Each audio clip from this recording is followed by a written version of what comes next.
Hi guys, welcome to Vanlife Eats. My name is Mark.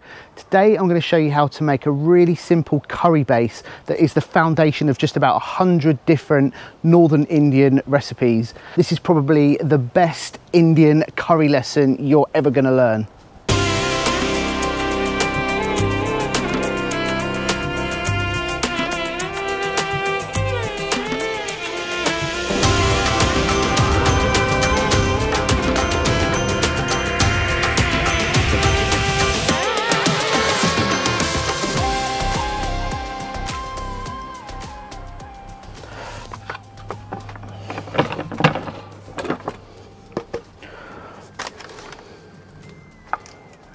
Now this is the base curry recipe that is used on 100 plus dishes in Northern India. If you want to learn how to make curries that taste authentic and taste like those takeaway curries, or better than those takeaway curries that we get over here in the UK, then this is definitely the recipe for you. Generally in the south, the recipes are a lot spicier, there's a lot more chili, there's a lot more seafood and vegetables involved in southern Indian recipes. Some of the spices are slightly different as well, but in northern India, the sauces are a lot thicker and they're served with bread as opposed to rice in the south. And there's a lot more meat involved as well. They use goat and chicken. This recipe here is foundation level. You must know this. If you've got any interest in learning how to make decent curries, the proper way, this recipe is just going to be gold to you. I've also got a really cool little van life hack as well, which I'll show you at the end. So we're just going to heat a pan up to medium, and we're going to use a tablespoon of whatever oil you want to use. I use ghee. It's a bit more traditional for Indian cooking. You can use any oil of your choice. Now I use a good tablespoon's worth here of ghee. Just put that on a medium heat. In true van life style, I'm on a lovely little slope here, but that's not going to matter because we're going to keep things moving in the pan at all times. So I like to use red onion. You can use white onion, but if you use white onion, just bear in mind that that can take a bit longer to cook, so you have to cook it out a little longer. But red onion, love red onion.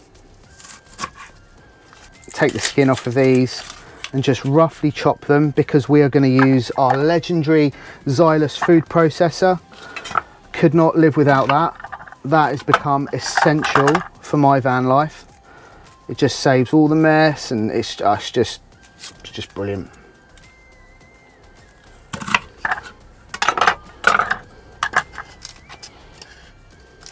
Okay, we're also going to add 2 garlic cloves as well. Now you can have more garlic if you want, but 2 is perfect for this.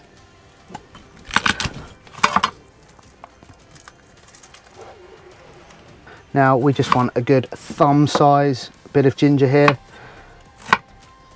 You can use ginger paste if you want to. I generally always buy fresh, but you can use the paste if that's what you have. And I'm just going to roughly chop that before I drop that in there, but yeah, it's a thumb-sized piece of ginger there.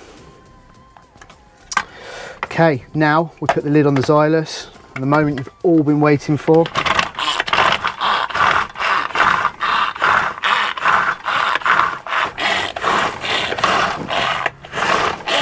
Okay, and that's just to show you how that is working.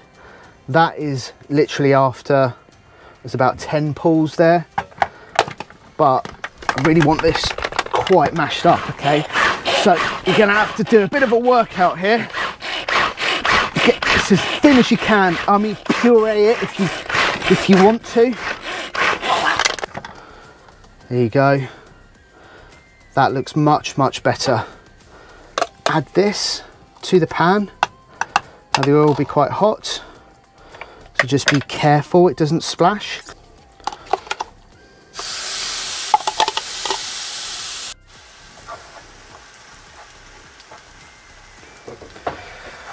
Oh, that is getting to my eyes. So we just need to cook that out, and we will cook that 3 or 4 minutes just till it starts to colour. Okay, this is where we start adding the spices, and this is really, really important because you need to get the balance right, particularly between the cumin and the coriander. Now, you always want double the amount of coriander to cumin, otherwise it tends to go brown and starts to be quite bitter. So double coriander. So we're going to go for 1 tablespoon of cumin, 2 tablespoons of coriander.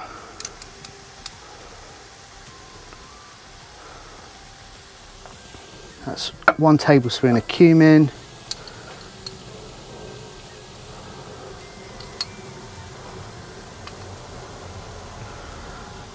2 of coriander. Of course we want some turmeric, it gives it all that colour and that flavour, so we want 1 teaspoon of that. 2 teaspoons of chilli powder. Now if you like your curries super spicy, then by all means go for more, but you don't want it to be overpowering with chili. So I find this is the perfect balance. Now this is gonna do 4 portions, by the way. So we just want to get that all mixed in there. It's all going to thicken up. So if that's getting too dry, we can just add just a little bit of water into that, just ever so slightly, just to loosen that up. You don't want to add too much water to a curry ever. It tends to lose the flavour, but we want that to be just like a thick paste. Okay, and we're just going to cook that for 3 or 4 minutes. Now we're going to take our tomato and we're going to add the tomato in. Well, I've got these lovely tomatoes that I'm going to use, but you can use puree. You can also use chopped tomatoes. Now bear in mind that puree and chopped tomatoes is going to be a lot thicker. This slope's fun. So yeah, bear that in mind when you're doing it, but really you kind of want equal parts onion to tomatoes. Okay, so what we're going to do is we're going to put this back into the xylus and we're going to blend the tomatoes as well. This is the best thing about the xylus or any manual food processor, but it's mess free. It's easy. I love chopping, but this just saves time. So we're just going to go back to blending that up.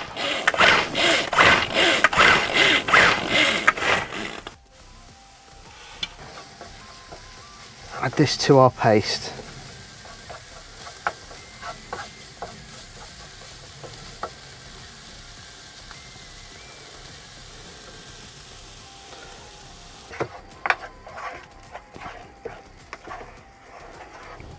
Okay, it's just such a beautiful brown colour.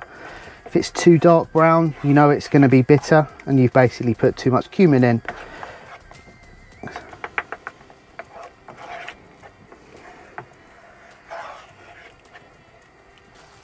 Right, so we're just going to let that cook out a little bit so it just thickens up, and the smell of the raw onion and the ginger and all of that's kind of gone away, and it all starts to smell cooked. You can tell the difference. So just going to let that thicken up, and meanwhile I'm going to tell you about my hack. Right, the beauty about this paste is you can freeze it. It doesn't lose any of its flavour when it's frozen. So what I tend to do is I use this. Now this is actually for big, thick, chunky ice cubes, but it's so good for making sauces that you can use in batches. So we're going to batch freeze 4 portions of this. Now I'm quite often on my own in the van, so 1 cube would be perfect for me. If it's myself and Soph, then we'll go for the 2. So 1 batch is 1 person, so that'll be 4 batches. Definitely make sure that that's cool before you put that in the freezer.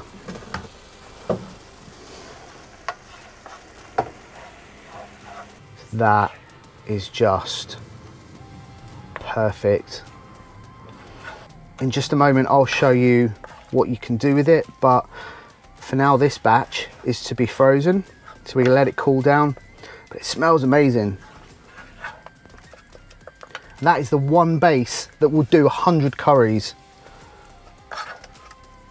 Now I know a lot of the time people tend to add too much curry powder, too much garam masala, and you end up overpowering the taste of the onion and the ginger and the garlic, and you lose all of that because you've just caked it in garam masala. And now with this, it is the perfect balance so that all those flavors tend to come through.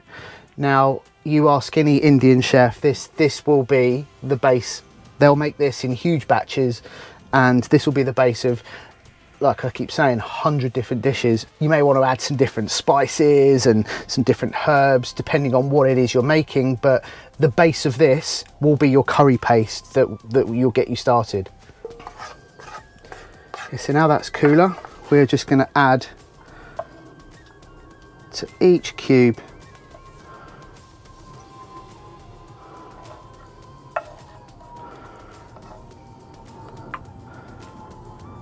I totally could have done that a lot neater.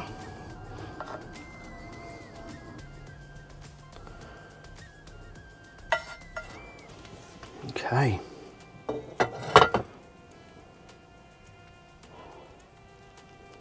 I promise you, this is where it's at when it comes to making a good curry.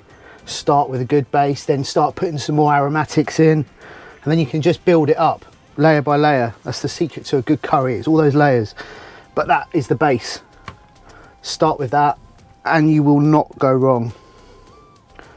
So this is where you get to see in my fridge. Wish I cleaned it out before I started this.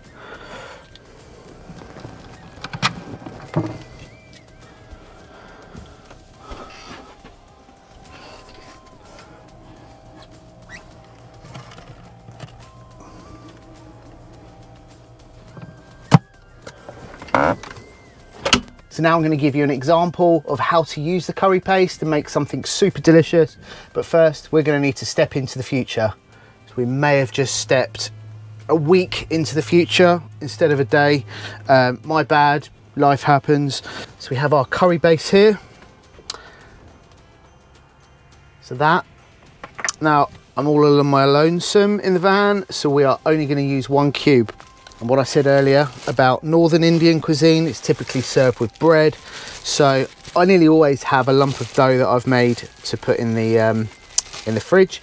So I'm going to make some little naan breads out of this dough. The flatbread recipe, you can see that at vanlifeeats.com. I think it's called Quirky Flatbreads because I made them at Camp Quirky a couple of years back, and that's probably one of our most popular recipes. Amazing. But yeah, I'm going to make some flatbreads, and then I'm going to make a delicious chickpea curry using our curry base. And it is a base because I'm going to add a few different ingredients as well. So let's go. So to start with, I'm going to make the flatbreads. As it's going to warm the pan up. So flatbreads, really simple. This particular recipe is a yeast, warm water, a bit of milk, some sugar, some flour. Again, the recipe's on vanlifeeats.com, so check that out. But I make these all the time. This is a breakfast, this is a quick snack, this has even been, quite often it's a midnight snack. So definitely a good one for me, but when I've got nothing in, it's just a nice filling bit of bread to make. It's ideal. So I'm only going to make enough for me, so I'm just going to take one little chunk out of this and make one flatbread. See how stretchy that is? It's come out, it's a really good dough, that one. It's nice when it's nice and strong.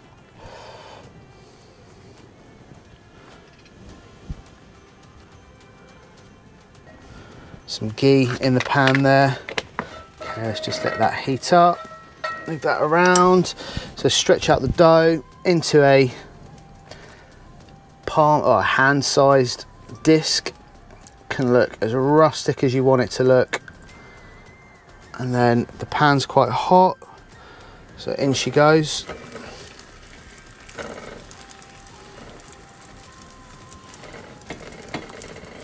Meanwhile, I'm just taking some of the coriander and I'm going to press some coriander into the bread. Just only need a little bit there.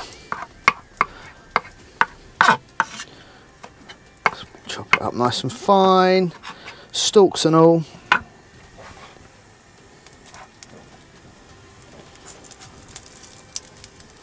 Just press that into the dough. Just like so. You just check that to be nice and golden on the bottom, and then we'll flip it over. Just press it down. So as you can see, like some of the bubbles are starting to form here. Okay, and then we're just going to give it a flip.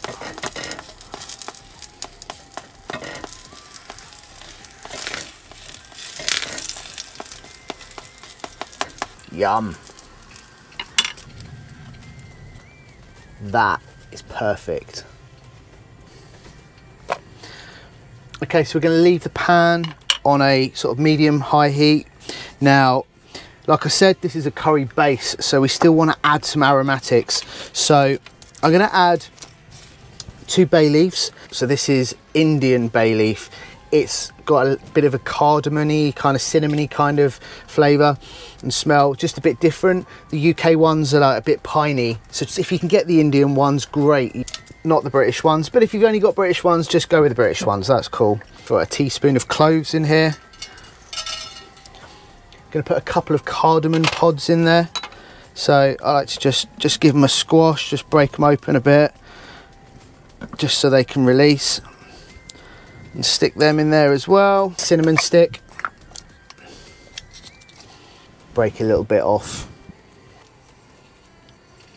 You smell that coming through. Nice, very nice. So now, just while that's in there, before that starts to burn, I want to get this curry paste in. So we're going to use 1 block of our curry base.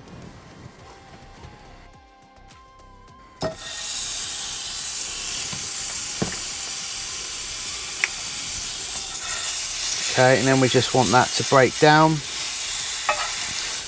Again, just make sure that your pan's not too hot and it burns the spices. Keep things moving around until that base breaks down.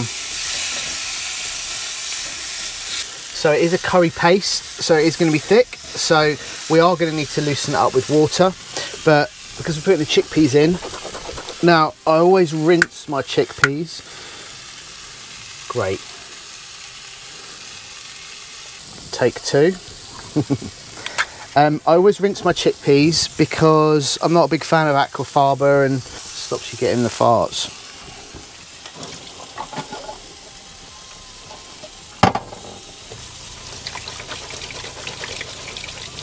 So we're going to add half of the chickpeas into here.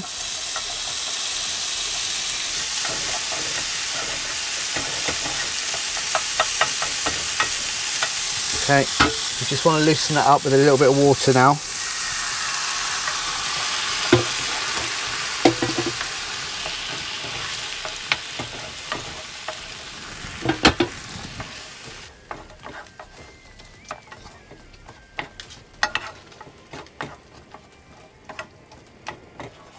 Okay, and then we give that some salt and pepper.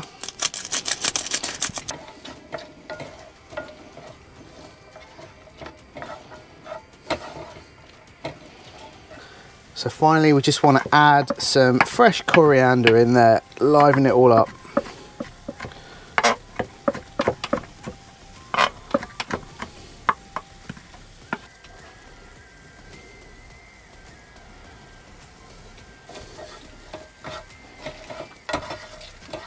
Okay, it's been cooking for about 5 minutes and it is ready. So that is it. 5 minutes. Curry base, food on the go, nice and quick, delicious chickpea curry. It serves 1 with the quick bread. Again, I've always got dough in the fridge, so that'll go back in the fridge. That dough keeps for about, doesn't generally last more than 3 days to be honest, but it'll probably do about 5. Yeah, and then I make some more, which is what I've actually got on the go here as well. Got some more dough on the go.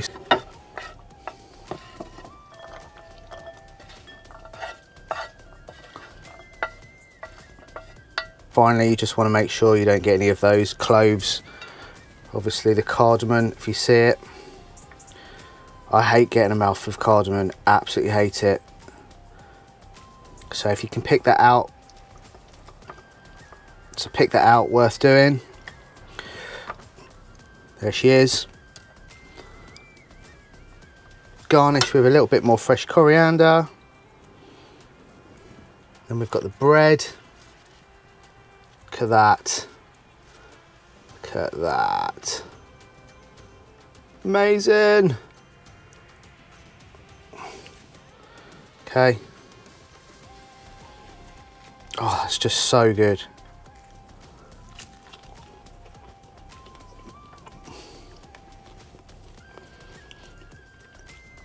That's the best 5-minute snack. So that is where it's at. Lovely, delicious 5-minute flatbreads, 5-minute chickpea curry.